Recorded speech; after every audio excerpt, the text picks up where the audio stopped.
Disney's Lilo and Stitch. Adapted by Megan Ilnitzki, illustrated by Jane Pica. At the United Galactic Federation headquarters, an evil genius named Dr. Jumba was on trial for his latest invention, a creature called Experiment 626. This dangerous new creation had super strength and super speed, and it could destroy entire cities. The Federation's Grand Councilwoman arrested Dr. Jumba and banished Experiment 626 to a deserted asteroid. But Experiment 626 escaped the guards and flew away in a police cruiser. Meanwhile, on an island of Hawaii, a young girl named Lilo struggled to fit in. She often fought with the girls in her hula class, and she didn't always get along with her older sister, Nani, who took care of her. Lilo was lonely. All she wanted was a friend. One day, a social worker named Cobra Bubbles arrived to check in on Lilo.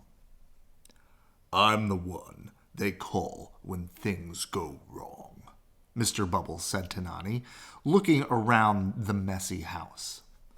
He gave Nani 3 days to show him that she could take care of her little sister, or Lilo would be taken away.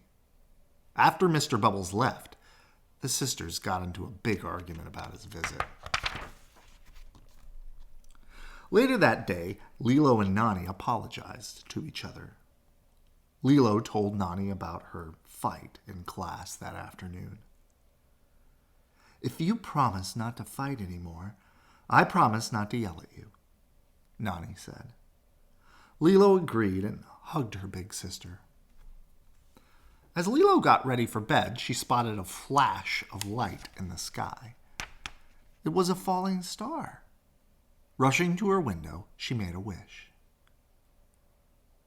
"I need someone to be my friend," she said.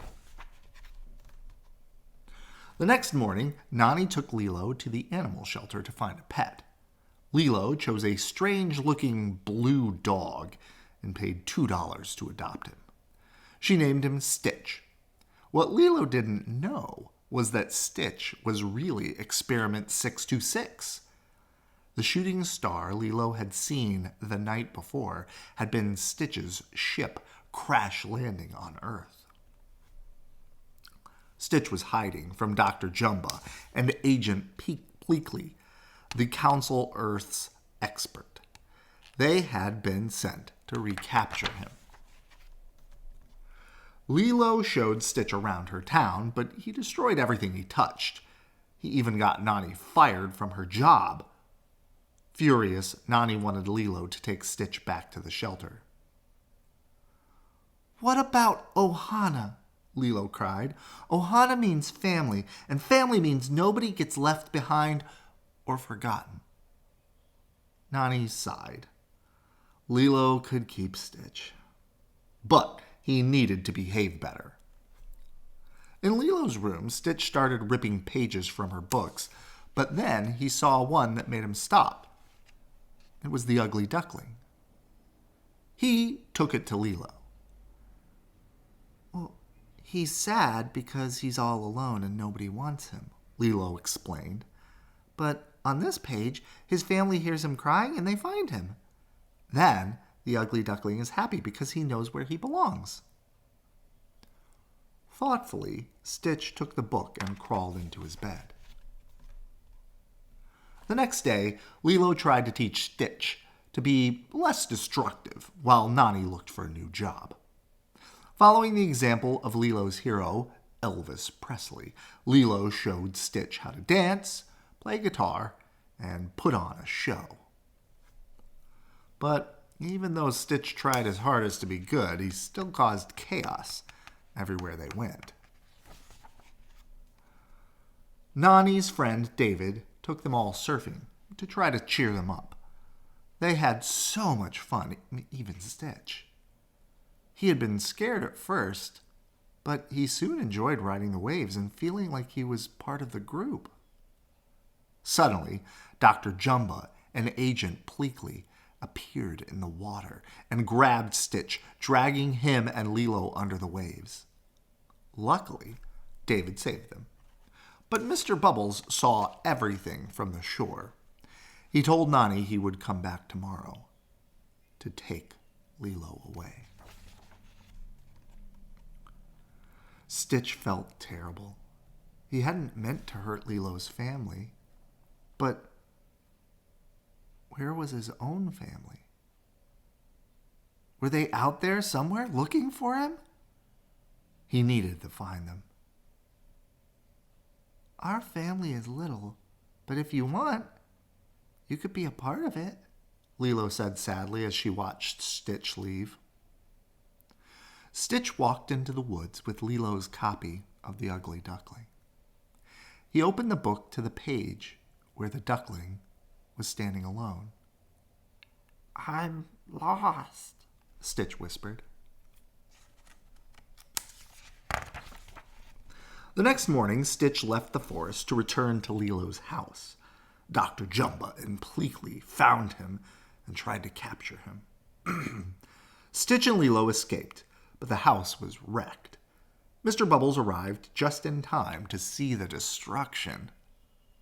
Lilo ran off into the woods. Stitch caught up with her and revealed that he was really an alien. You ruined everything, she cried. Just then, Head Federation Guard Captain Gantu caught them both. Stitch managed to get away, but he was blasted off Gantu's ship before he could free Lilo. Dr. Jumbo and Agent Pleakley found Stitch and tried to take him, but Nani and Stitch convinced the other aliens to help them save Lilo. Using Dr. Jumba's and Agent Pleakley's ship, the group raced into the sky to rescue her. Stitch launched himself into the Captain Gantu's ship and freed his friend. You came back, Lilo shouted. Stitch hugged her. Nobody gets left behind, he said. Then they jumped off Captain Gantu's ship. Mr. Bubbles, the Federation Councilwoman, and her guards were waiting to arrest Experiment 626. This is my family, Stitch said, hugging Lilo goodbye. It is little and broken, but it is still good. As Stitch walked sadly towards the ship, Mr. Bubbles had an idea. Lilo, he whispered, didn't you buy that thing at the shelter? Lilo ran up to the councilwoman. 3 days ago, I bought Stitch at the shelter. If you take him, then you're stealing.